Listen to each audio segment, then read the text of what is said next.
Hey guys, welcome back to my channel. So today I bring you a story time video. I wanted to do this for a little while and I just haven't gotten around to it. If you follow me on Instagram, you would have seen my new puppy, which I don't know why I'm wearing black. Can you see her? Her name is Gizmo. And so I thought about horrible dog stories I could tell you guys. And some of them are pretty funny. Some of them are pretty messed up. But yeah, I just thought because I have a new puppy, I would tell you guys horrible dog stories. So if you want to hear my horrible pet stories, then just keep on watching.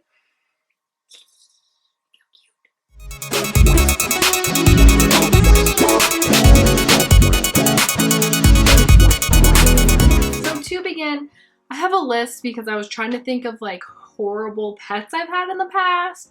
So my brother kind of helped me with this. So I'm gonna start from the youngest age that I can think of, which to me was I think kindergarten time, maybe. Around that time, my mom had gotten us mice and little hamsters and stuff. And the one I remember perfectly was I was eating watermelon, and after I ate watermelon, I didn't wash my hands. I'm a kid. I went and I ran off and I was playing. Well, I was petting this one mouse, through the cage, and all of a sudden it turned around and it latched onto my index finger and it wouldn't let go. And I was freaking out and I was screaming and I couldn't handle it, and it wouldn't let go. So my grandmother had to come over and practically almost rip it off me. Now, this is me being dramatic at 5, but it was traumatizing. And I'm pretty sure that's why I hate mice now, because I didn't need stitches or anything. It just latched on and wouldn't let go with their little nubby fingers, and no one told me to wash my hands, and I pet it. So it was, partially my fault, but I never touched that mouse again. Brat, whatever it was, I hate them. And I never want to own them ever again. Yeah. Pet story number 1. Now the next one is when it was still around the same time. My mom got us mice and stuff. I don't know why she got us mice. She doesn't want guinea pigs or anything ever again. And we had a teddy bear hamster and she had babies. Well, teddy bear hamsters eat their young, and we found this out afterwards. Now imagine a 5-year-old with her older brothers, who are only a year older, 6, we're 5 and 6, standing there watching this teddy bear hamster eat her young. Pretty sure that's why I am the way I am, because I've watched mice attack people like me and eat their babies. And I'm pretty sure that's why I don't like little rodents, because they're evil and they eat their young. But can you imagine us watching her do that? And my mom had no idea but to separate them, and I don't know. It was just really traumatizing. And I never want little rodents ever again. They're horrible, horrible creatures. The next animals, it's just a mixture. When I was younger, we go through a lot of dogs in my family because we find dogs for great pets for other people, opposed to the ones that are really good. Well, we got a husky when we were younger, and my brother has always liked huskies and he always wanted a husky. And my mom caved, and I don't know where I think she got this husky from a rescue. And so yeah, long story short, we got a husky. And I think I was maybe 8, maybe 9, I don't know. But we got a husky, and the husky didn't like our Labrador that we had. She was a black lab and a Newfoundland mix. And they didn't like each other.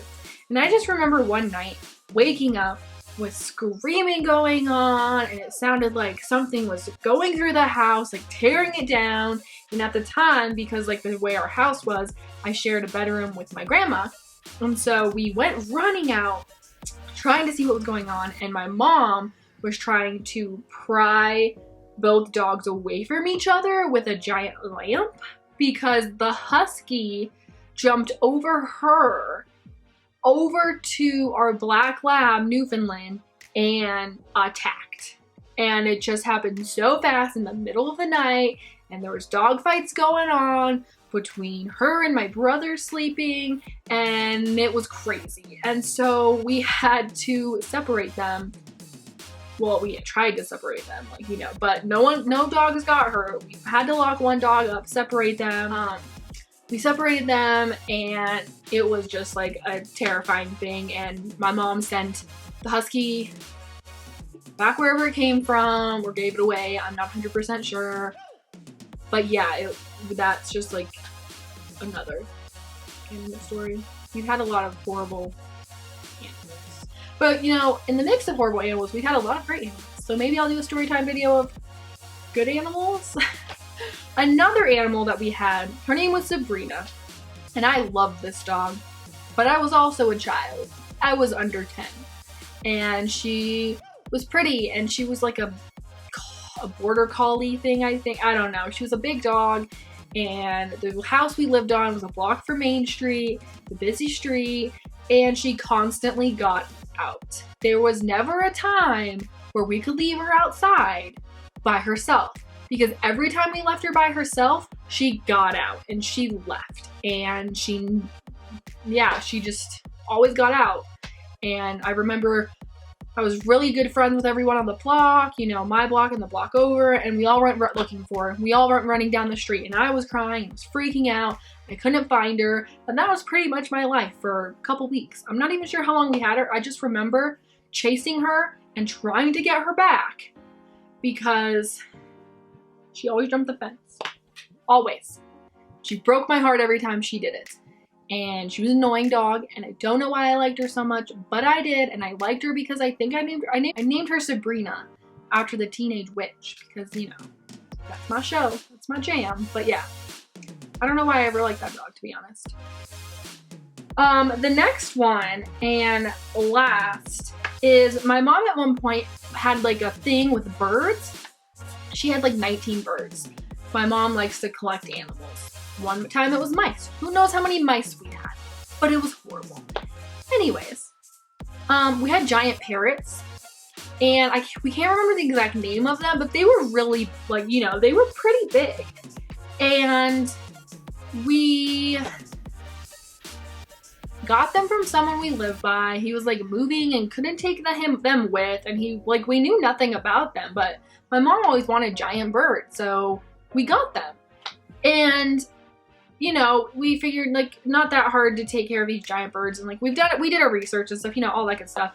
And they were in a big cage, and they sat in our living room, and it was huge. It had to have been over 6 feet tall and like a couple feet wide, because they were 2 big birds.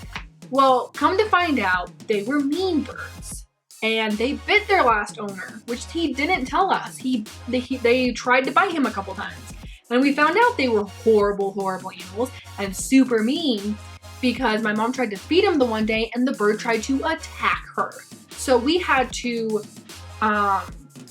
distract the one bird on this side of the cage and we had to distract the bird on one side and feed him on the other side, and then we distract them over there and put their water in there. It was like a non-stop thing we had to do, because they didn't want to be touched, they didn't want to be talked to, and they just didn't like us. And those birds were loud, obnoxious, and mean. But there is a happy ending to this story that I do remember. A friend of my brother's, when we were younger, he came in and he's like, "Oh, I love birds." And he came in and he started playing with them. Out of nowhere. And they let him touch them. And he could play with them, no worries, whatever. It was like, you know, it's like, whatever. And we all just stood there like, "You don't want to do that." And he's like, "No, it's fine." And he ignored us. So yeah, he got the birds in the end. I'm not sure what happened to them. I think birds live forever, pretty much. But yeah, so who knows what happened to them. Half these animals, I don't remember what happened to them. I think half the time we gave them away or we let them run away. Just kidding. But yeah, that's pretty much all my horrible animal stories. And because the puppy is new to our lives, I thought I would share those with you. I might make a follow-up story of good animal stories so you guys don't think I'm a pet hater, because there are some good dogs that we have had in the past. So yeah, I appreciate you guys for watching. A little update, I'm going to try to get back into filming. My camera lost a few videos I recorded and I couldn't find them and I had no idea where they went. So yes, I'm gonna get back into filming, do all that good stuff, and hopefully be on like a good roll again. So yeah, I appreciate you guys for watching. Thanks so much for sticking by me, and I'll see you in my next video. Bye!